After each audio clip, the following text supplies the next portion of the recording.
Assalamu alaikum wa rahmatullahi wa barakatuh à toutes et à tous. Je suis Zaid et je suis particulièrement heureux de pouvoir poser aujourd'hui une question qui concerne non seulement les musulmans et les chrétiens présents ici, mais toute personne qui cherche à comprendre ce que signifie réellement la victoire dans la perspective de l'islam. Docteur Zakir Naïk, merci de m'accorder cette possibilité d'échanger directement avec vous. Ma question est simple, mais elle touche à un sujet extrêmement profond. Lorsque nous observons les événements autour d'Israël, les prises de position de Donald Trump, les déclarations de Benjamin Netanyahou et toutes les tensions politiques, militaires et diplomatiques qui entourent cette question, beaucoup de personnes parlent de victoire, de défaite, de puissance, de territoire et de domination. Mais selon le Coran et les enseignements authentiques de l'islam, quelle est réellement la seule vraie victoire? Et pourquoi cette définition de la victoire pourrait-elle être complètement différente de celle que les dirigeants politiques présentent au monde? Wa alaykum assalam wa rahmatullahi wa barakatuh, Zaid. Ta question est importante parce qu'elle nous oblige à faire une distinction fondamentale entre deux notions que les êtres humains confondent très souvent. La victoire, telle que les hommes la définissent, et la victoire telle que Dieu la définit. Et lorsque nous parlons d'Israël, de Trump, de Netanyahou ou de n'importe quel autre dirigeant politique, nous devons être extrêmement prudents. Nous ne devons pas transformer la religion en commentaires politiques superficiels. Nous devons revenir à la source. Nous devons demander qu'est-ce que le Coran appelle véritablement une réussite? Qu'est-ce que le Coran appelle véritablement une victoire? Et surtout, qui possède le pouvoir de déterminer ce qui constitue une victoire? Est-ce l'être humain ou Allah, le créateur de l'être humain? Pour le musulman, la réponse est évidente. Le critère ultime vient d'Allah. Le Coran nous donne une définition extraordinairement claire. Allah dit dans la sourate Al-Imran au verset 185 « Quiconque est éloigné du feu et introduit au paradis a certes réussi. » Voilà le principe. Remarquons quelque chose. Allah ne dit pas que celui qui possède le plus grand territoire a nécessairement réussi. Allah ne dit pas que celui qui possède la plus grande armée a réussi. Allah ne dit pas que celui qui possède le plus d'argent, le plus d'influence médiatique ou le plus grand pouvoir politique a nécessairement réussi. La véritable réussite dans le Coran est liée au salut dans l'au-delà. Cela change complètement notre manière de regarder les événements du monde. Parce qu'un homme peut être considéré comme extrêmement puissant aujourd'hui et être complètement perdant demain. Un gouvernement peut apparaître invincible pendant une période et disparaître ensuite. Une armée peut être considérée comme supérieure à une autre, puis connaître une défaite. Un président peut être applaudi par des millions de personnes et être critiqué quelques années plus tard. Une frontière peut changer, une alliance peut changer, une puissance économique peut s'effondrer. Mais la question fondamentale du Coran est différente. Qu'avez-vous fait de votre responsabilité devant Allah? C'est ici que nous devons comprendre pourquoi la question de Zayd est beaucoup plus profonde qu'une simple question sur Israël ou sur la politique internationale. Si nous réduisons tout à Trump et Netanyahou, nous risquons de manquer le véritable enseignement. Donald Trump est un homme politique, Benjamin Netanyahou est un homme politique. D'autres dirigeants existent aujourd'hui et d'autres existeront demain. Les noms changent, les gouvernements changent, les alliances changent, mais les principes du Coran restent. Et parmi ces principes, il y en a un qui est essentiel. Aucun pouvoir humain n'échappe au jugement d'Allah. Allah dit dans la sourate Al-Imran, verset 26. Dis, ô Allah, maître de la royauté, tu donnes la royauté à qui tu veux, et tu arraches la royauté à qui tu veux. Tu donnes la puissance à qui tu veux, et tu humilies qui tu veux. Le bien est dans ta main, et tu es omnipotent. Ce verset est extraordinaire. Il nous rappelle que la puissance politique n'est jamais absolue. Les hommes peuvent croire qu'ils contrôlent l'histoire, mais dans la perspective islamique, le contrôle ultime appartient à Allah. Cela signifie-t-il que les musulmans doivent rester passifs face à l'injustice? Absolument pas. Le Coran ordonne aux croyants de rechercher la justice.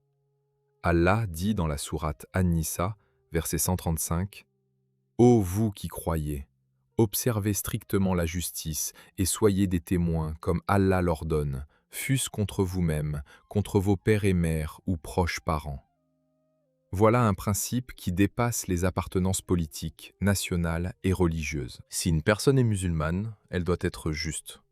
Si une personne est chrétienne, elle doit être traitée avec justice. Si une personne appartient à une autre communauté, elle doit également être traitée avec justice. Et si une personne appartient à un groupe que nous n'aimons pas, notre obligation de justice ne disparaît pas. C'est justement ici que le dialogue entre musulmans et chrétiens devient extrêmement important. Nous devons pouvoir parler de sujets aussi sensibles qu'Israël, la Palestine, les gouvernements, les conflits et les responsabilités politiques sans transformer les populations entières en ennemis. Nous devons distinguer les gouvernements des peuples, les individus des institutions et les décisions politiques des croyances religieuses. Le Coran nous enseigne également quelque chose de très important dans la sourate El-Maïda, verset 8. Que la haine pour un peuple ne vous incite pas à être injuste. Soyez juste, cela est plus proche de la piété. Ce verset est un principe extraordinaire. Il signifie que, même lorsque nous sommes profondément opposés à certaines actions, nous ne sommes pas autorisés à abandonner la justice. Pourquoi est-ce important dans le contexte actuel? Parce que les conflits politiques ont tendance à produire des généralisations. Une personne voit les actions d'un gouvernement et commence à condamner toute une population. Une autre personne voit les actes d'un groupe armé et commence à condamner tous les membres d'une communauté. Puis la peur se transforme en haine, et la haine devient une justification pour l'injustice. L'islam ne nous autorise pas à fonctionner ainsi. Nous devons parler des actes avec précision. Nous devons condamner l'injustice lorsqu'elle est établie. Nous devons défendre les innocents. Nous devons rechercher la vérité. Mais nous devons également craindre Allah dans notre manière de parler. Et maintenant, revenons au mot victoire. Pourquoi est-ce que je dis que la véritable victoire n'est pas simplement militaire ou politique? Parce que le Coran lui-même nous montre que le succès ultime est ailleurs. Dans la sourate At-Tawbah, verset 72, Allah parle de ceux qui croient et font le bien. Puis, il évoque les jardins sous lesquels coulent les ruisseaux et dit que l'agrément d'Allah est plus grand. Voilà le sommet. Pas simplement posséder, pas simplement dominer, pas simplement gagner un conflit, mais obtenir l'agrément d'Allah. Imaginez maintenant deux personnes. La première possède énormément de pouvoir. Elle dispose d'argent, d'influence, de conseillers, de médias, de relations internationales et d'une position politique considérable. Le monde entier connaît son nom. Les gens parlent de lui tous les jours. Ses décisions affectent des millions de personnes. Mais cette personne commet l'injustice, méprise les droits des autres, refuse la vérité et ne se soumet jamais à Allah. Selon le critère médiatique, elle peut sembler victorieuse. Mais selon le critère du Coran, pouvons-nous déclarer qu'elle a réussi? Non. Maintenant, imaginez une deuxième personne. Elle ne possède ni pouvoir politique, ni richesse considérable. Elle est peut-être inconnue du monde. Son nom ne fait pas la une des journaux. Elle n'a aucune armée derrière elle. Elle n'a aucune influence sur les marchés internationaux.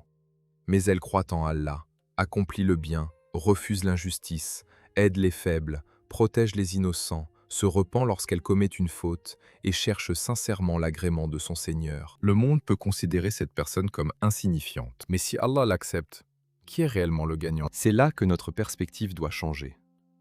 Le Coran nous demande de regarder au-delà de l'apparence immédiate. Allah dit dans la sourate Al-Hajj, verset 11, que certains adorent Allah d'une manière conditionnelle.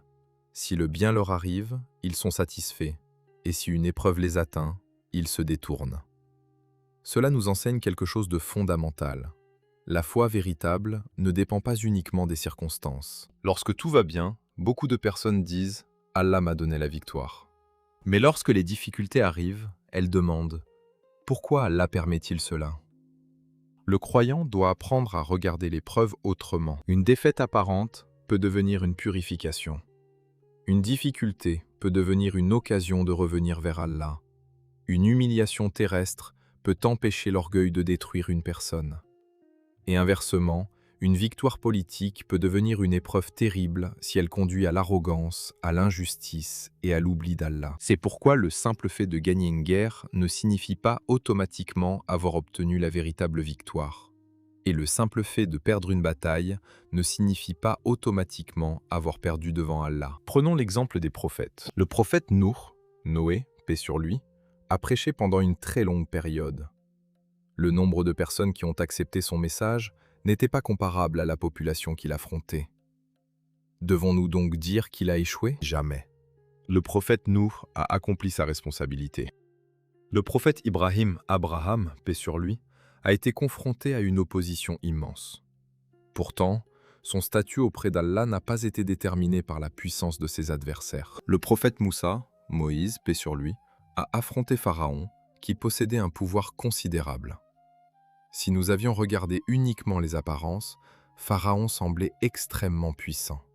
Il possédait un royaume, des soldats et une autorité immense. Mais le Coran nous montre que la puissance de Pharaon n'était pas éternelle. Allah dit dans la sourate Al-Qasas, verset 83, « Cette dernière demeure, nous la réservons à ceux qui ne recherchent ni l'élévation sur terre, ni la corruption. Et la bonne fin est réservée aux pieux. » Regardez l'expression. La bonne fin. Voilà une notion essentielle. Les êtres humains jugent souvent une histoire avant qu'elle soit terminée. Ils voient une scène et déclarent « c'est terminé ». Ils voient une armée et déclarent « personne ne peut la vaincre ». Ils voient une puissance politique et déclarent « elle dominera toujours ». Ils voient une crise et déclarent « il n'existe aucune solution ». Mais le croyant sait que l'histoire humaine n'est pas terminée tant que le jugement d'Allah n'a pas été rendu. C'est pourquoi je dirais à toute personne qui regarde les événements du Moyen-Orient: ne laissez pas les images, les discours politiques et les commentaires médiatiques vous faire oublier la perspective éternelle. Vous devez rechercher la vérité. Vous devez être informé. Vous devez distinguer les faits des slogans. Vous devez refuser la haine aveugle. Vous devez défendre la justice. Et surtout, vous devez comprendre que la victoire finale appartient à Allah. Concernant Donald Trump et Benjamin Netanyahou, il serait incorrect de prétendre connaître leur destinée devant Allah. Nous pouvons discuter de leurs déclarations, de leur politique ou de leurs décisions publiques lorsqu'elles sont documentées, mais nous ne pouvons pas nous transformer en juges de leur cœur. Le jugement ultime appartient à Allah. Et c'est précisément une différence majeure entre la justice humaine et le jugement divin. Nous pouvons juger certaines actions visibles selon les faits et selon les principes moraux.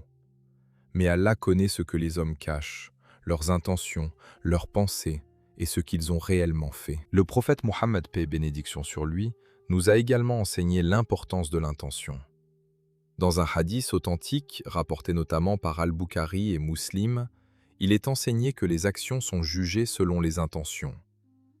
Cela signifie que la question fondamentale n'est pas seulement « qu'as-tu obtenu ?», mais aussi « pourquoi l'as-tu fait ?» C'est révolutionnaire, parce que le monde moderne mesure énormément de choses par les résultats. Combien d'argent? Combien de voix? Combien de soldats? Combien de territoires? Combien de sièges? Combien d'abonnés? Combien de vues? Combien de pouvoir? Mais Allah nous demande également: pourquoi? Pourquoi as-tu agi? Pourquoi as-tu parlé? Pourquoi as-tu combattu? Pourquoi as-tu recherché le pouvoir? Pourquoi as-tu défendu quelqu'un? Pourquoi as-tu condamné quelqu'un? Pourquoi as-tu donné? Pourquoi as-tu refusé de donner? Pourquoi as-tu utilisé ton influence? La véritable victoire commence donc dans le cœur, avant de se manifester dans le monde extérieur. Et cela concerne également les musulmans. Il serait très facile pour un musulman de regarder les conflits internationaux et de penser uniquement en termes de « nous avons gagné » ou « ils ont gagné ». Mais l'islam demande davantage. Allah dit dans la sourate Al-Anfal, verset 46, « Et obéissez à Allah et à son messager, et ne vous disputez pas, sinon vous fléchirez et perdrez votre force. Et soyez patients, car Allah est avec les patients. » Remarquez, Allah nous parle de la discipline intérieure. Une communauté peut posséder des ressources considérables et perdre sa force à cause de ses divisions. Une communauté peut être numériquement importante, mais moralement faible.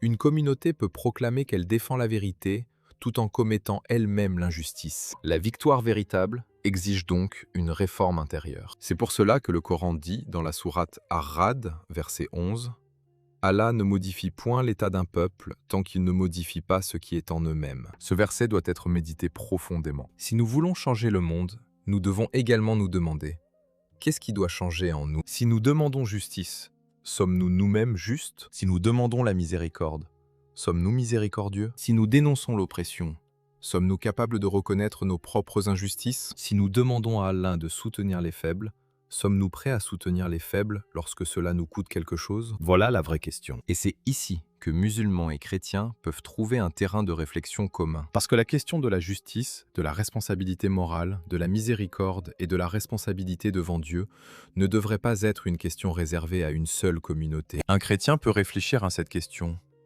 Un musulman peut réfléchir à cette question. Et toute personne qui croit en Dieu peut réfléchir à cette question. Le dialogue ne doit pas être une compétition pour savoir qui parle le plus fort.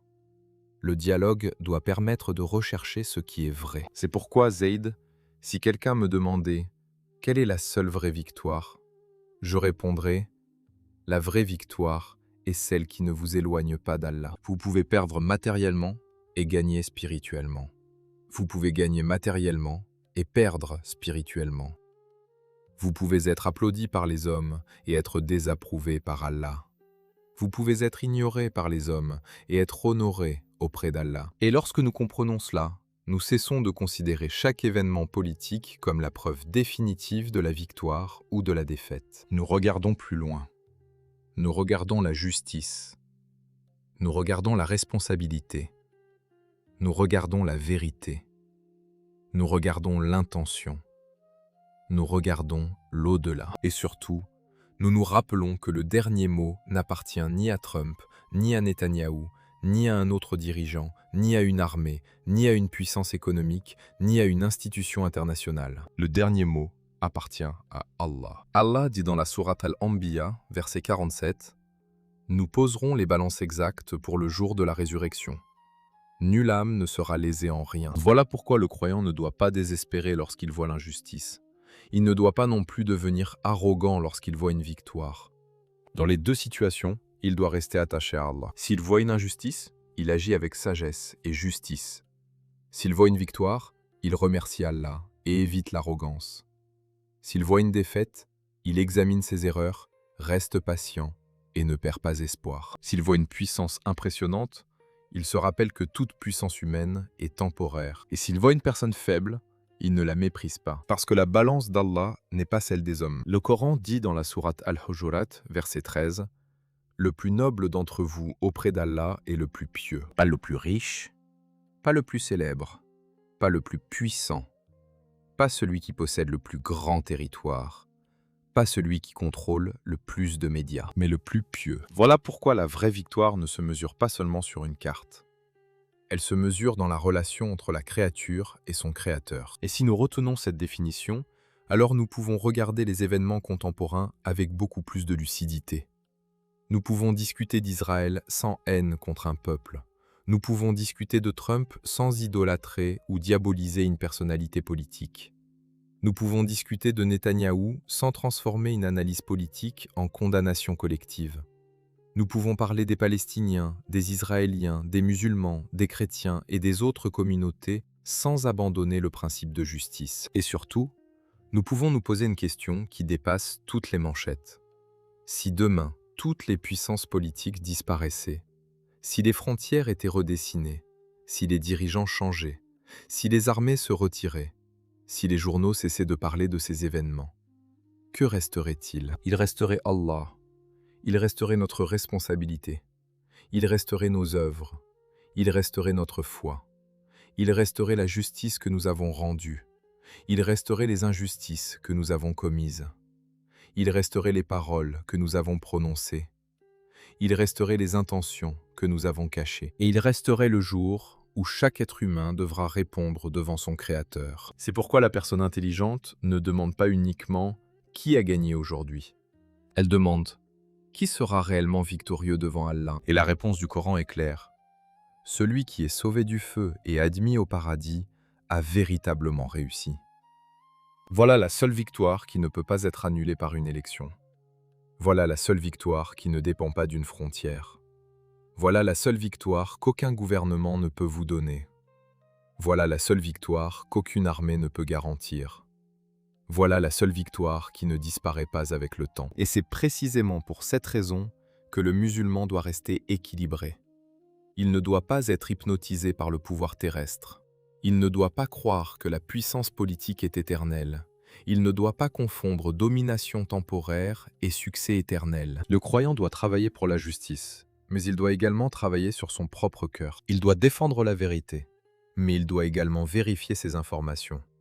Il doit condamner l'injustice, mais il ne doit pas devenir injuste lui-même. Il doit soutenir les opprimés, mais il ne doit pas justifier n'importe quelle transgression sous prétexte de défendre une cause. Et il doit toujours se souvenir que le principe islamique n'est pas « nous avons raison parce que nous sommes nous ». Le principe est « nous devons être du côté de la vérité et de la justice parce qu'Allah nous l'ordonne ». Voilà une différence immense. Et si nous appliquons réellement ce principe, alors notre discussion sur Israël, Trump et Netanyahou devient beaucoup plus profonde.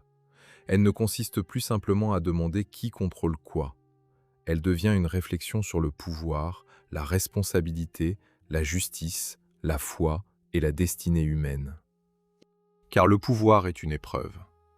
La richesse est une épreuve. La pauvreté est une épreuve. La victoire est une épreuve. La défaite est une épreuve. La célébrité est une épreuve. L'anonymat est une épreuve. Même notre capacité à parler de religion est une épreuve. Et celui qui comprend cela ne cherche plus simplement à gagner une dispute. Il cherche à ne pas perdre son âme. C'est peut-être là que se trouve l'une des leçons les plus importantes du sujet que tu as soulevé, Zaid. Parce que dans un monde où chacun veut gagner une bataille médiatique, politique ou idéologique, le croyant doit poser une question beaucoup plus sérieuse. Est-ce que ma manière de rechercher la victoire plaît à Allah? Si la réponse est non, alors même une victoire extérieure peut devenir une défaite intérieure. Mais si la réponse est oui, alors même une difficulté peut devenir une source de récompense. Et c'est pourquoi Allah dit dans la sourate Al-Asr que l'être humain est certes en perdition, sauf ceux qui croient, accomplissent de bonnes œuvres, se recommandent mutuellement la vérité et se recommandent mutuellement la patience. Regardez cette définition. La foi, les bonnes œuvres, la vérité, la patience. Voilà les éléments d'une véritable réussite. Pas la haine, pas l'arrogance, pas l'obsession du pouvoir, pas la vengeance aveugle, pas la glorification d'un dirigeant, pas le mépris d'un peuple, mais la foi, les œuvres justes, la vérité et la patience. Alors, lorsque tu regardes les informations, lorsque tu entends parler d'Israël, de Trump, de Netanyahou, de la Palestine, des États-Unis, du Moyen-Orient ou de n'importe quelle autre puissance, ne laisse jamais les images politiques remplacer ta conscience religieuse. Pose-toi cette question. Qu'est-ce qu'Allah attend de moi dans cette situation? Peut-être qu'il attend de toi que tu recherches la vérité. Peut-être qu'il attend de toi que tu refuses une information mensongère. Peut-être qu'il attend de toi que tu cesses de haïr une population entière. Peut-être qu'il attend de toi que tu défendes une personne injustement traitée. Peut-être qu'il attend de toi que tu pries. Peut-être qu'il attend de toi que tu aides concrètement quelqu'un. Peut-être qu'il attend de toi que tu corriges ton propre comportement. Mais dans tous les cas, le véritable objectif n'est pas simplement de pouvoir dire « j'ai gagné ». L'objectif est de pouvoir rencontrer Allah avec une conscience en paix. C'est cela la victoire qui compte. Et si tu comprends cela, tu comprends également pourquoi les événements terrestres doivent toujours être replacés dans une perspective plus grande. Parce que l'histoire humaine possède de nombreuses victoires temporaires, mais il n'existe qu'une seule victoire définitive, le salut auprès d'Allah. Et si nous pouvons transmettre ce message à nos frères et sœurs musulmans, comme à nos frères et sœurs chrétiens, alors nous accomplissons quelque chose de beaucoup plus important qu'une simple discussion politique. Nous rappelons à l'être humain qu'il est responsable devant son Créateur. C'est pourquoi je vous invite, chers frères et sœurs, musulmans et chrétiens, à ne pas seulement écouter cette discussion comme une analyse des événements internationaux. Écoutez-la comme une invitation à réfléchir sur votre propre définition de la réussite. Demandez-vous honnêtement, qu'est-ce que je considère comme une victoire dans ma propre vie? Est-ce l'argent, le statut, la reconnaissance, le pouvoir, la revanche? Ou est-ce l'agrément d'Allah? Parce que si votre définition de la victoire est uniquement terrestre, vous serez toujours dépendant des circonstances. Mais si votre définition de la victoire est liée à Allah, alors aucune circonstance ne pourra vous enlever votre espérance. Et c'est cette perspective qui permet aux croyants de rester fermes, lucides et justes, même lorsque le monde autour de lui devient extrêmement confus. Chers frères et sœurs, Si cette réflexion vous a aidé à regarder autrement la notion de victoire, je vous invite à vous abonner à la chaîne, à aimer cette vidéo, à la partager avec ceux qui pourraient bénéficier de cette discussion, et surtout à laisser votre réflexion dans les commentaires. Et si vous croyez que la véritable victoire appartient finalement à Allah, écrivez simplement dans les commentaires. Docteur Zakir Naik, je vous remercie sincèrement d'avoir pris le temps d'écouter ma question et d'y avoir répondu avec autant de clarté, en vous appuyant sur le Coran et les enseignements de notre religion. Cette discussion m'a permis de comprendre que la véritable victoire ne se résume pas au pouvoir, à la politique, à la richesse ou à la domination terrestre, mais qu'elle doit avant tout être recherchée à travers la foi, la justice, les bonnes actions et la recherche de l'agrément d'Allah. Qu'Allah te bénisse, cher docteur Zakir Naik, qu'il récompense tes efforts et qu'il nous accorde à tous la sagesse de rechercher la vérité avec sincérité. Merci beaucoup, cher Zaïd, pour ta question et surtout pour l'avoir posée avec respect et sincérité. Je suis heureux d'avoir pu partager cette réflexion avec toi et avec toutes les personnes qui nous écoutent. Qu'Allah nous guide tous vers la vérité, nous accorde la sagesse et nous permette de rester justes dans nos paroles comme dans nos actes. Chers frères et sœurs, si cette discussion vous a intéressé, je vous invite à vous abonner à Paix du Messager, à aimer cette vidéo et à la partager autour de vous afin que d'autres puissent également bénéficier de cette réflexion. Et surtout, participez dans les commentaires. Dites-nous ce que vous pensez de cette discussion et posez vos questions sur le sujet abordé ou sur les différents thèmes liés au dialogue entre l'islam et le christianisme. Vos questions peuvent servir de point de départ à de prochaines discussions enrichissantes. Qu'Allah nous guide tous vers la vérité, la justice et la paix.